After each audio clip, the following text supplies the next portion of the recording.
Meet the Expert, a knowledge-sharing initiative of your knowledge partner, the Developing Bangladesh. We discuss on trade, investment, commerce, education, skills, economic development, global peace and prosperity, etc. issues. If you are interested to these issues, please subscribe to the channel. Developing Bangladesh, your knowledge partner, please subscribe now.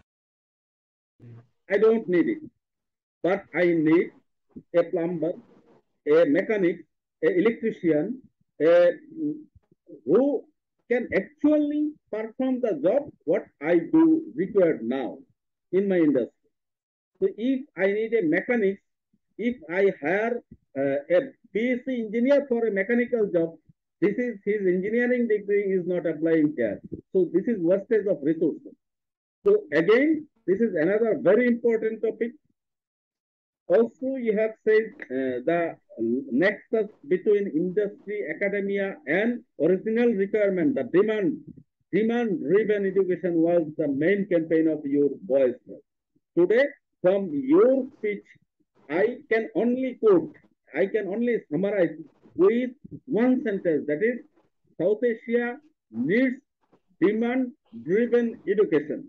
Education or skills, what is demanded in the industry, we should produce that particular skill. To produce that particular skill, you have rightly recommended that we can establish one board or one task force, those who will be incorporating academicians, industrialists, practitioners, civil society, guardians, and everybody will represent there, and they will sit together. They will identify the skills or required after 10 years, after 15 years, after 30 years, for particular each of the sectors. And they will incorporate these skills in the course curriculum so that the students, those who are studying in this course curriculum, they directly can enter into the market, job market, into the industry with required skills. Today, our industrialists are afraid of hiring new employees because hiring is not end. After hiring, he has to be trained up because from academia, he is not getting any of these sort of skills. You have also rightly pointed out that communication is a skill, presentation is a skill, using IT instrument is a skill. These skills are also absent in our higher educated girls. So how they can get a job? So who is responsible? The academia? No, academia is following the course curriculum provided by the bureaucrats or the authority. So authority are responsible. They will say, no, we are not teaching. We are just designing the curriculum. So where they are getting this? Yes, we are getting from this scientist, that scientist. We don't need scientists. We need workers. We need professionals. We need skilled people who can contribute, who can be productive in the industry. Thank you very much, sir. And your 15 recommendations, each of the recommendations are very important. If I am afraid of, if I would like to summarize all these recommendations, then this episode will be much longer. So without further ado, I would like to just humbly mention one or two recommendations you have uniquely mentioned. This unique recommendation could be, you said, equal opportunity in the recruitment system. Obviously, it should be. It is our basic right. It is our fundamental right. It is our human right. If I am a human, I take birth, I am going for a job to you. This is my, as a human right, you will treat me equal. So it has to be established without any quota, without any sort of partisan, without any sort of racial, or without any religious, without any gender bias. So it should be mentioned. So this is one of the unique and very important recommendations you have made, sir. Obviously, you have identified another thing, that talented people are migrating from South Asia. You will be very pleased to know that my colleagues, my relatives, they are going to US, UK, or Canada, or Australia. They are performing tremendous. They are innovating many things. But in the class, while they are staying in Bangladesh, or in the office while they are staying in this South Asia, they are not productive as well. So what is the magic? What is the magic? They are not productive here, but they are innovating so many sophisticated machineries or technologies in the West. So this is our policymakers, our political leaders, the leadership, the government, bureaucrats, they have to think you.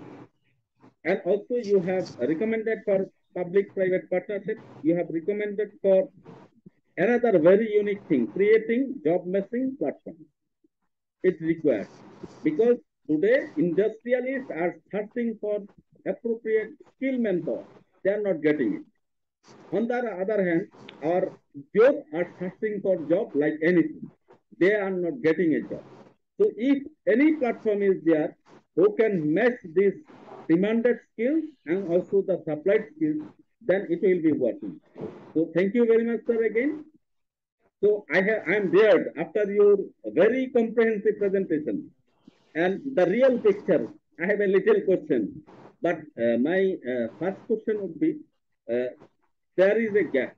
Everybody knows. Industrialist knows. Yes, there is a gap. I cannot have the right skillful people in my factory.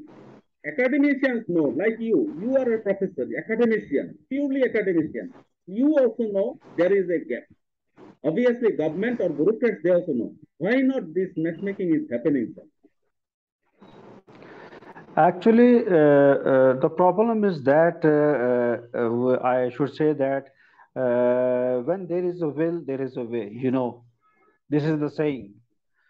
Actually, you have also said that the academicians, they are not actually accepting what kind of lugnas they have, what kind of disadvantages they have.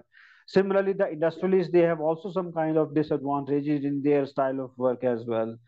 Once they are going to be sit together, then the things are going to be actually solved. The problem is that our academician also have a very outdated kind of methodology of teaching as well. That is also another reason I should tell you this.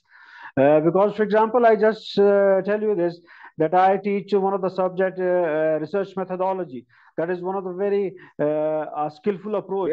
And I actually give them, for example, yes, when you ask about mathematics, you cannot learn the mathematics without practice. So similarly, our actually the faculty, our academicians, they are actually not adopting such kind of techniques which are actually closer to the real world situation. That is one of the things.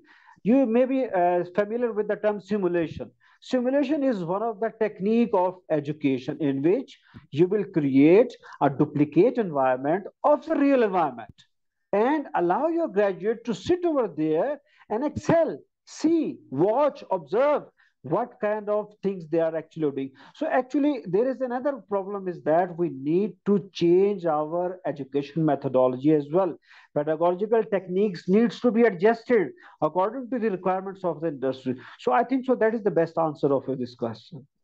The counter question, if you allow me, that who is responsible to make this happen? Government or academician or industrialist? Who is responsible Okay, to make okay. this happen? Actually, this is the one of the thing that is purely responsibility of the state, of the government, that they should have to, because that becomes under the domain of the governments, under the domain of the state. Because you know that all the responsibilities, all the things, all the rights of the citizens, all the facilities of the citizens, these are the actually the duties and responsibilities of the state. What kind of policies actually being run by the state, which these are going to be followed throughout the country, throughout the region. So that's why I've told in my presentation that our policymaker needs to rethink that we should have to change our thinking, and we should have to allow our industrialists, our educationists, our policymaker to sit together and make such kind of education policy which is beneficial for our youth. Sir, I hope your recommendation will be listened by the government of the South Asian countries, and in future they will facilitate it and they will play the role of umpire. Everybody, the stakeholders will play, the government will play the role of umpire. With this hope, I would like to conclude today's session. Hopefully, we'll be listening from you, maybe on another topic on another day. Till then, Stay blessed, stay happy. Thank you very much for joining with Meet the Expert session of Developing Bangladesh. Thank you. Walaikum assalam. Developing Bangladesh, your knowledge partner. We take care of trade and investment, education and skills, economic diplomacy and economic development. If you would like to keep you updated on these issues, please subscribe to Developing Bangladesh. Thank you very much for watching till the last.